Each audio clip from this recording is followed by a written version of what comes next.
કેમ છો બધા મિત્રો? મજામાં? આજે આપણે એવા સફળ ખેડૂતની વાત કરવાની છે કે જેમણે ખેતીમાં સારું એવું વર્ચસ્વ મેળવ્યું છે. કહેવાય ને કે આધુનિક ટેકનોલોજી સાથેનો સુમેળ જેમને કર્યો છે એવા ખેડૂતને આપણે મુલાકાત લેવાની છે. તો આવો બધા મિત્રો આપણે એવા ખેડૂતને જોઈએ, ખેડૂતની ખેતી પદ્ધતિ જોઈએ અને ખેતી કરવાના જે તેમની પાસે ઓજારો છે તેમની પણ આપણે એમની પહેલી માહિતી લઈએ અને કઈ રીતે ખેતી કરે છે, કઈ રીતે વધારે ઉત્પાદન મળે એની આપણે એવા ખેડૂત મિત્રોની મુલાકાત લેવાની છે. તો ચાલો મળીએ આપણે એવા ખેડૂતને. ખેડૂતનો પહેલો કોઈ સાથી હોય તો તે પશુધન છે અને પશુધન સાથે ખેડૂતનો એક અનોખો સંબંધ છે. કારણ કે પશુને પોતાના ટૂંકમાં દીકરા સમાન ગણીને ખેડૂત છે એ સાચવતા હોય છે.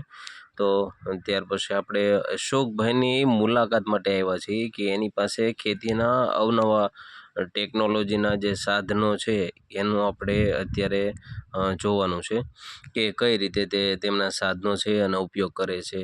તો હાલ અશોકભાઈ પાસે પોતાનું અત્યારે મોટું ટ્રેક્ટર છે અને હમણાં તે હાર્વેસ્ટરથી એને ટૂંકમાં ઘઉંનું પેલું કરી અને લાવ્યા છે અત્યારે. તો ત્યાર પછી ઘણા ખેડૂત મિત્રો પાસે પહેલાંના જમાનામાં બળદગાડા હતા. ટૂંકમાં હવે કહેવું પડે છે કે પહેલાંના જમાનામાં હતા એમ. તો અત્યારે હાલ ખેડૂત પાસે બળદની વ્યવસ્થા નથી, બળદ રાખતા નથી અને અત્યારે પોહણ પણ થાય એવું નથી. તો પહેલાંના ખેડૂતો જે ગાડા છે અત્યારે હાંચવી રાખ્યા છે. જુઓ તમે આવી રીતે પણ ભલે ભાંગેલી તૂટેલી હાલતમાં છે પણ અત્યારે હાંચવી રાખ્યું છે કે જેથી કરીને આવતી પેઢીમાં આપણે એને બતાવી શકીએ. અત્યારે હાલમાં તો બળદ કોઈને રાખવા નથી અને કામ પણ કરી શકે એમ નથી કોઈ, કે આવી બળદ પાછળ હાલીને કામ પણ કોઈ કરી શકે એવી પરિસ્થિતિ નથી.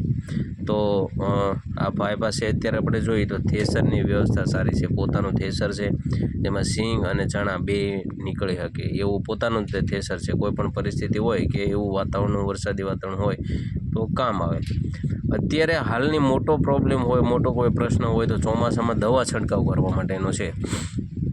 જ્યારે વરાપ હોય તો દાળિયા મળે નહીં, એટલા માટે આ પોતાની કોઠાસૂઝથી આ ભાઈએ છે આવી રીતે ટુ વ્હીલ ઉપર જે દવા છંટકાવ કરવાનું બનાવેલું છે. જુઓ તમે સરસ મજાનું આવી રીતે વ્હીલનું એડજસ્ટમેન્ટ થઈ શકે અને સરસ એવી સારા પ્રેશર પંપ ફિટ કરી અને સારું એવું પ્રેશર મળે કે જેથી કરી અને છોડ છે એને વ્યવસ્થિત અને સરખી દવા મળે. તો જુઓ તમે આવી રીતે પોતાની કોઠાસૂઝથી બનાવેલી છે. આ ઓવણી છે એમાં પણ ભાઈએ પોતાની કોઠાસૂઝથી બનાવેલી છે કે ભાઈ બે સાથી એક સરખું હાલે, પાછળ રપટો હાલ્યો જાય, આગળ દંતાળ હાલે અને આવી રીતે પોતાની પાસે જૂનો પંપ છે કે જેથી આ જે આપણે હાથથી ધમી અને પહેલાં દવાનો છંટકાવ કરતા, અત્યારે તો ઇલેક્ટ્રિક પંપ છે પણ પહેલાં આવો પંપ હતો.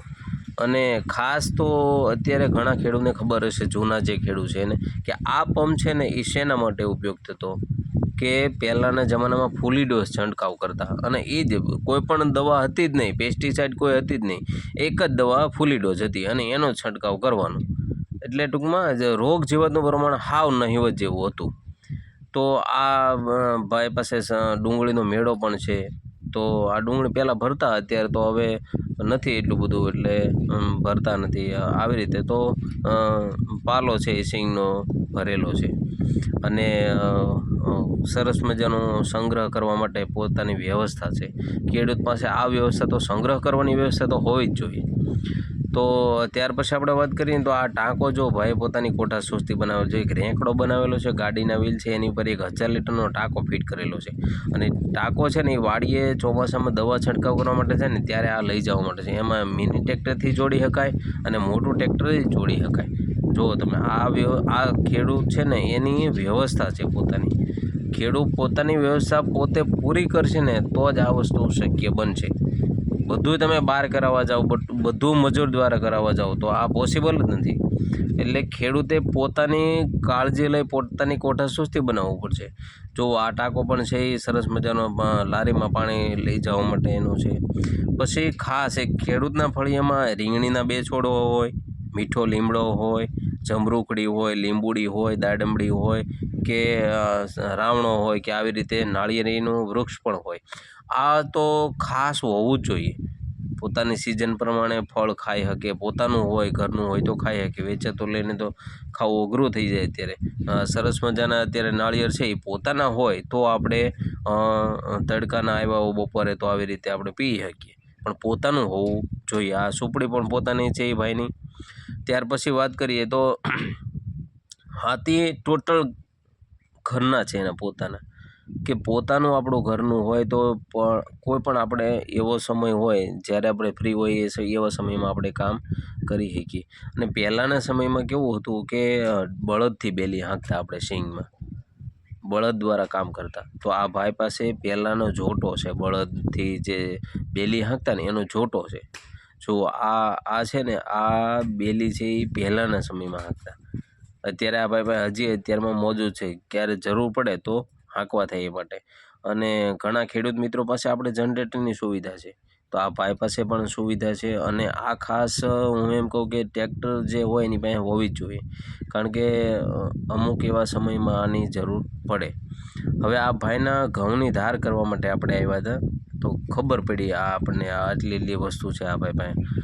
એટલે જુઓ તમે, ઘઉંની ક્વોલિટી મેન્ટેન કરવા માટે ખેડૂત અત્યારે ધાર કરાવતા હોય છે, કે ભાઈ ગ્રેડિંગ કરાવતા હોય. ટૂંકમાં આને ગ્રેડિંગ મશીન કહેવાય, કે આ ગ્રેડિંગ કરે તો ઘઉંની ક્વોલિટી છે એ સારી થાય, માર્કેટમાં સારી બજાર એવી આવે, અથવા તો પોતે પણ વેચીએ કે સારા ભાવથી.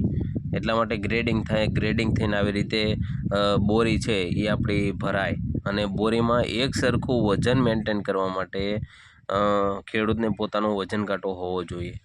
વજન કાંટો ખેડૂત પાસે તો હોવો જ જોઈએ, કારણ કે આપણે ઘણા ખેડૂત સાથે ફ્રોડ થતા હોય છે, અથવા તો ઘણા છેતરપિંડી કરતા હોય છે.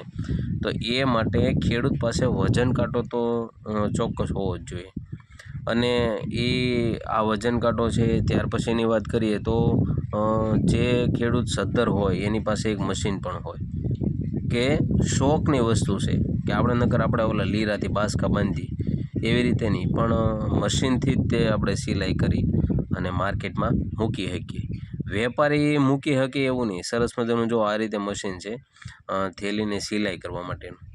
તો આ રીતે થેલીની સિલાઈ કરી અને માર્કેટમાં મૂકે તો ઇમ્પ્રેશન સારી પડે ટૂંકમાં ખેડૂતની, કે માલ ટૂંકમાં સારો હશે, અથવા તો સારા ખેડૂત છે એમ. તો જો આ રીતે સિલાઈ કઈ રીતે થાય, અશોકભાઈ આપણને કહેશે કે આવી રીતે મશીન પોતે જ ચલાવે છે. જો ખેડૂત છે ને એ ઓલરાઉન્ડર હોવો જોઈએ.